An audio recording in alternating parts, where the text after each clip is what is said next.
380 millions de dollars, c'est le montant du financement que le gouvernement tanzanien prévoit pour la création d'une banque agricole. L'investissement couvrira une période de 8 ans et servira à stimuler la croissance de ce secteur, depuis longtemps marqué par une faible productivité et un manque de financement des principaux acteurs. Le pays table sur une croissance économique de 7,4% en 2015 et veut donc mettre en place un dispositif qui améliorera les performances de ce secteur vital pour l'économie. Environ 75% des Tanzaniens dépendent de l'agriculture pour leur subsistance.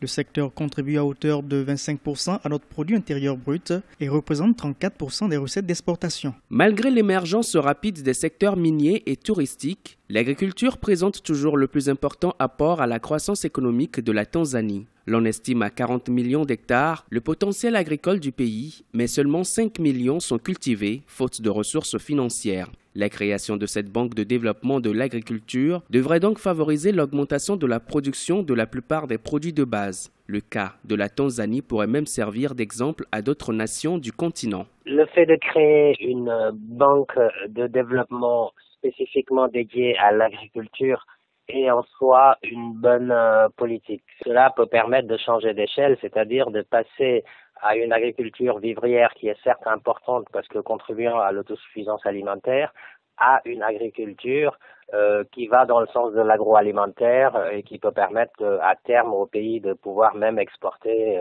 ses produits agricoles.